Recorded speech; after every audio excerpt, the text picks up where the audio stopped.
Assalamualaikum warahmatullahi wabarakatuh. Perkenalkan, nama saya Aldina Daeng Marwa dengan NIM 041999 dari kelas Desain Sistem Pengaturan kelas B. Di sini saya akan memaparkan materi tentang desain kompensator lead dan kompensator lag menggunakan pendekatan board diagram. Di sini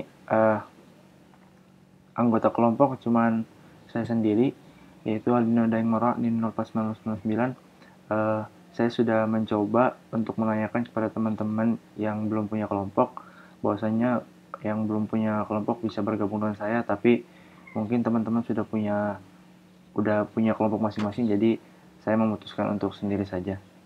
Baik, lanjut. Di sini saya sendiri, Aldina Daeng Marwa NIM 041999. Selanjutnya, di sini saya akan menjelaskan tentang apa itu kompensator terlebih dahulu.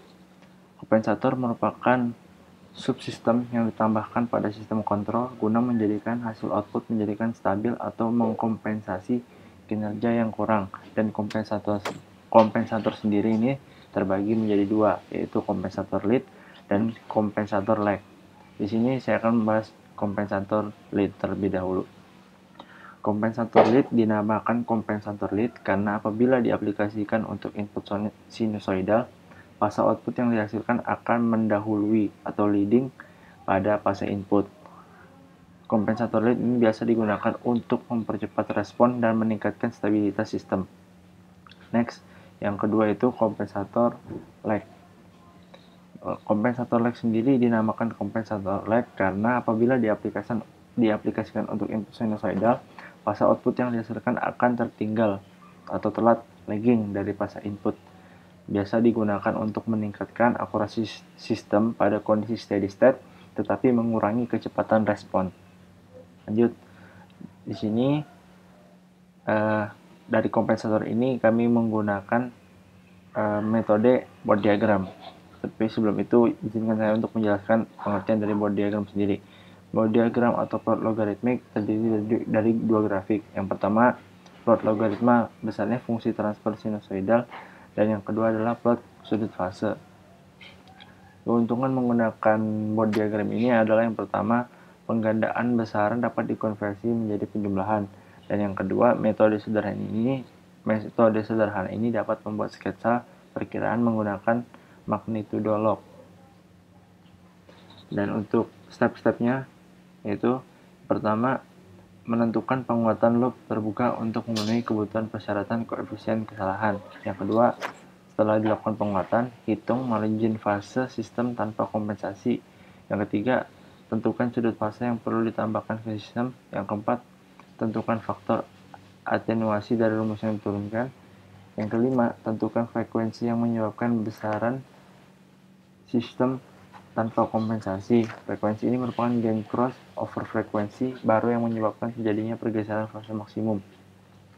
Yang keenam, tentukan frekuensi patah kompensator. Yang ketujuh, sisipkan penguatan dengan penguatan 1 per alfa atau perbesar penguatan yang sudah ada dengan 1 per alfa.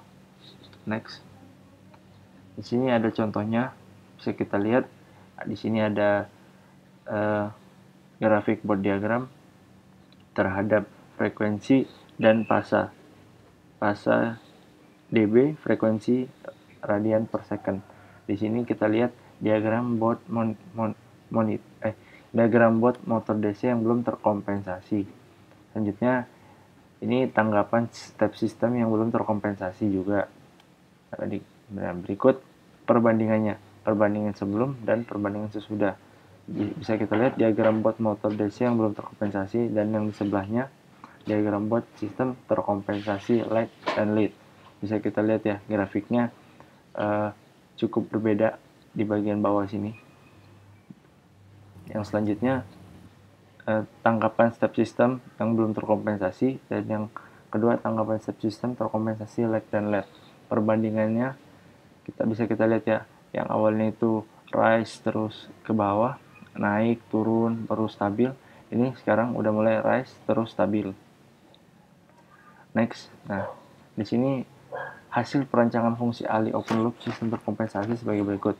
Tanggapan dari sistem yang terkompensasi lead disimulasikan dengan program MATLAB. Jadi simulasi-simulasi tadi itu dioperasikan di software MATLAB. Tanggapan sistem ini digambarkan dalam diagram Bode seperti terlihat pada gambar tadi.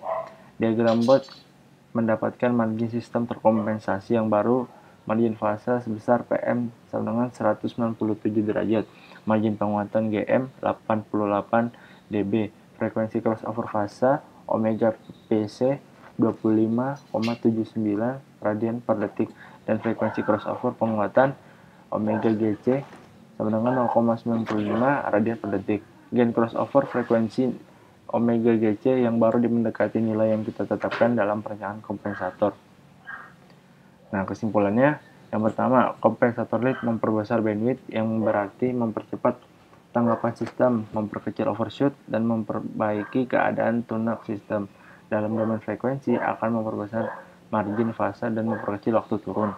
Yang kedua, kompensator lag memiliki gain yang besar pada daerah frekuensi rendah sehingga mampu memperbaiki galat keadaan tune-up-nya, dan memiliki gain yang kecil pada daerah frekuensi tinggi sehingga mampu mengatasi ketidakstabilan sistem. Tetapi kompensator lag ini memiliki bandwidth yang kecil yang menyebabkan lambatnya tanggapan sistem.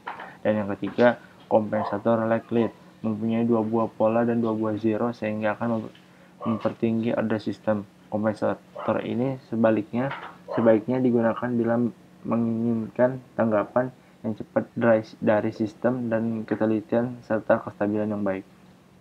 Mungkin itu saja penjelasan dari saya. Saya minta maaf jika ada kesalahan atau kekurangan dalam penyampaian. Kurang lebihnya mohon maaf. Assalamualaikum warahmatullahi wabarakatuh.